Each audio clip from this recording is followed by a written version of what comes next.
ഞാൻ റീസെന്റ് കണ്ട ഒരു ചൈനീസ് മൂവിയാണ് creation of the gods kingdom of storms. കിടിലം പടം. കിടിലം എന്നൊക്കെ പറഞ്ഞ അമ്മാതിരി കിടിലം ഫിലിം. ഈ മിത്തോളജി, ഫ്ലോക്ക് അല്ലെങ്കിൽ ഫാന്റസി ആ ഒരു കോൺസെപ്റ്റ് ഒക്കെ ഇഷ്ടപ്പെടുന്നവരാണെങ്കിൽ man this is the film. കാരണം ഒരു കിടിലം എക്സ്പീരിയൻസ് അല്ലെങ്കിൽ ഒരു കിടിലം ഫീൽ ചെയ്യുന്ന പടമാണ്. ഇതിന്റെ സ്റ്റോറിയൊക്കെ ഞാൻ ഡീറ്റെയിൽ ആയിട്ട് പറയുകയാണെങ്കിൽ സ്പോയിൽ ആയി പോകുകയാണെങ്കിൽ സിമ്പിൾ ആയിട്ട് പറഞ്ഞുതരാം. രണ്ട് കിങ്ഡംസ് അല്ലെങ്കിൽ രണ്ട് ഡൈനാസ്റ്റി തമ്മിൽ നടക്കുന്ന വാറും പ്രശ്നങ്ങളും ഇടയ്ക്ക് ഇതൊന്നും സോൾവ് ചെയ്യാൻ പറ്റില്ല എന്ന ഒരു സിറ്റുവേഷൻ വരുമ്പോൾ ദൈവം തന്നെ ഇറങ്ങി വരുന്നുണ്ട്. സോ അങ്ങനത്തെ ഒരു ഫാന്റസി ആയിട്ടുള്ള അല്ലെങ്കിൽ അങ്ങനത്തെ ഒരു മിത്തോളജി, അതായത് ചൈനീസ് മിത്തോളജിയും അങ്ങനത്തെ ഒരു ഫ്ലോക്ക് ഒക്കെ മിക്സ് ചെയ്തിട്ടുള്ള ഒരു മൂവിയാണ്. സിനിമയുടെ സ്റ്റാർട്ടിങ്ങിൽ ഒരു ഫ്രെയിം ഉണ്ട്. അവിടെ നിന്ന് തുടങ്ങുന്ന ആ ഒരു ക്വാളിറ്റി പ്രസന്റേഷൻ ആണ് എൻ്റയർ മൂവിയിൽ ആ ഒരു ലെവൽ പിടിച്ചു തന്നെ പോകുന്നുണ്ട്. പിന്നെ നടക്കുന്ന ഒരു വാർ സീക്വൻസ്, മാൻ അതിന്റെ ഒരു പ്രസന്റേഷൻ മേക്കിംഗ് ഒക്കെ കാണണം. എന്റെ പൊന്നു കിട്ടില്ലെന്നൊക്കെ പറഞ്ഞാൽ വേറെ ലെവൽ ആയിട്ടാണ്. എനിക്ക് തോന്നുന്നു 2000+ actors, I mean cast and crew ഉണ്ടായിരുന്നു സിനിമയ്ക്ക് ഇങ്ങനത്തെ ഒരുപാട് സീക്വൻസ് ഒക്കെ ചെയ്യാനായിട്ട്. ആൻഡ് ഈ ഒരു മൂവിയുടെ പ്രീ പ്രൊഡക്ഷനും ആ ഒരു സ്റ്റോറി ബിൽഡിനൊക്കെ വേണ്ടിയിട്ട് ഏകദേശം ഒരു 10 വർഷം ഒരു ടൈം എടുത്തിട്ടുണ്ട്. ഒരു 3 പാർട്ട് മൂവിയാണ്. അതിന്റെ ഫസ്റ്റ് പാർട്ടാണ് ലാസ്റ്റ് ഇയർ റിലീസ് ആയിട്ടുള്ള. ആൻഡ് സെക്കൻഡ് പാർട്ട് ചിലപ്പോൾ ഈ വർഷം അല്ലെങ്കിൽ അടുത്ത വർഷമൊക്കെ കാണും. അതിന്റെ അടുത്ത വർഷം അടുത്ത പാർട്ട് വരും. അങ്ങനെയാണ് അവർ പ്ലാൻ ചെയ്തിരിക്കുന്നത്.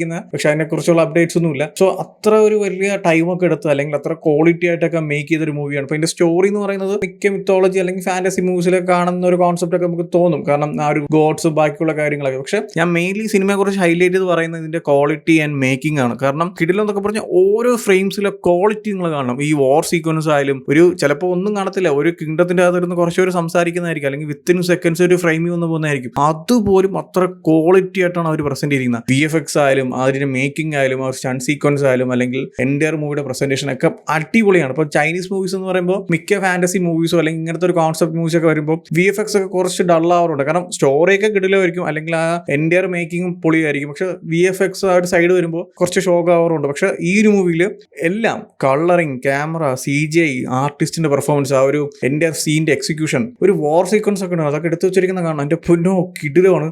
മേക്കിംഗ് അല്ലെങ്കിൽ ആ ഒരു ക്വാളിറ്റിക്ക് വേണ്ടിയിട്ട് അത്ര മാത്രം ഒരു വർക്ക് ചെയ്തിട്ടുണ്ട്. ഒരുപാട് ബഡ്ജറ്റ് ഇറക്കി ആ ഒരു ബഡ്ജറ്റ് എങ്ങനെയൊക്കെ യൂട്ടിലൈസ് ചെയ്യുമെന്ന് ഈ സിനിമയിൽ കാണിച്ചു തന്നിട്ടുണ്ട്. കാരണം ഈച്ച് ആൻഡ് എവറി ഫ്രെയിം അല്ലെങ്കിൽ ഈച്ച് ആൻഡ് എവറി സീൻ നമ്മളിങ്ങനെ കണ്ടുകൊണ്ടിരിക്കും. ആ ലെവലിലാണ് ഇവർ പ്രസന്റ് ചെയ്തിരിക്കുന്നത്. ഞാൻ നേരത്തെ പറഞ്ഞ പോലെ തന്നെ ഈ ഒരു മൂവിയുടെ ഒരു ഇൻട്രോ ഉണ്ട്, ഒരു വാർ സീക്വൻസ്. അവിടെ തൊട്ട് ആ ഒരു മൂവിയുടെ ക്ലൈമാക്സ് വരെ കിട്ടുന്ന ഒരു ഫീൽ ഉണ്ടല്ലോ, അല്ലെങ്കിൽ ഫസ്റ്റ് സീക്വൻസിൽ തന്നെ ഇങ്ങനെ പിടിച്ചിരുത്തിയ ഒരു എലമെന്റ് ഉണ്ട്. അതേ ലെവലാണ് ആ ഒരു എൻ്റയർ മൂവി ഫുള്ള് ഒരു പ്രസന്റ് ചെയ്തിരിക്കുന്നത്. ഒരു 10 വർഷമൊക്കെ പ്രീ പ്രൊഡക്ഷൻ ഒക്കെ ടൈം എടുത്ത് ആ ഒരു സിനിമയിലെ ഈച്ച് ആൻഡ് എവറിത്തിങ്, അതായത് ആ ഒരു സിനിമയുടെ എക്സിക്യൂഷൻ ആയാലും പ്ലാനിങ് ആയാലും അല്ലെങ്കിൽ പ്രസന്റേഷൻ ആയാലും ഓരോ സീക്വൻസിന്റെ ഓരോ ഫ്രെയിംസിന്റെ ക്വാളിറ്റിയും എല്ലാം ഒരു ടൈം എടുത്ത് വർക്ക് ചെയ്തിട്ടുണ്ട്. അത് നമുക്ക് ഈ സിനിമ കാണുമ്പോൾ തന്നെ മനസ്സിലാവും. ഇത് IMAX ക്യാമറയിലാണോ ഷൂട്ട് ചെയ്തെന്ന് എനിക്ക് അറിയത്തില്ല. പക്ഷേ ഈ ഒരു മൂവിയൊക്കെ IMAXിലൊക്കെ കാണുവാണെങ്കിൽ കിട്ടില്ല എക്സ്പീരിയൻസ് ആയിരുന്നു. ഞാൻ ഇതൊക്കെ മിസ് ചെയ്തു. ഈ ഒരു മൂവിനെ ഒറ്റ വയ്ക്കി പറയുകയാണെങ്കിൽ ബ്രഹ്മാണ്ഡ മൂവി. അതിന്റെ അപ്പുറത്തേക്ക് ഒന്നുമില്ല. കാരണം അത്ര ലെവലായിട്ടാണ് ഈ ഒരു മൂവി പ്രസന്റ് ചെയ്തിരിക്കുന്നത്. ഈ ഒരു ജോണേഴ്സ് ആയിട്ടുള്ള ഫാന്റസി, മിത്തോളജി, ഫോക്ക് അതൊക്കെ ഇഷ്ടമുള്ളവരാണെങ്കിൽ നിങ്ങൾക്ക് ഒരു നൈസ് എക്സ്പീരിയൻസ് ആയിരിക്കും. അതൊന്നും ഇഷ്ടമില്ലാത്തവർക്കാണെങ്കിൽ ഈ ഒരു മൂവി ഒട്ടും മറക്കാൻ ചാൻസ് ഇല്ല. പക്ഷെ ആ ഒരു ജോണേഴ്സ് ഒക്കെ ഇഷ്ടമുള്ളവരാണെങ്കിൽ നിങ്ങൾക്ക് ഈ ഒരു എൻ്റയർ മൂവിയുടെ ഫീൽ കിട്ടും.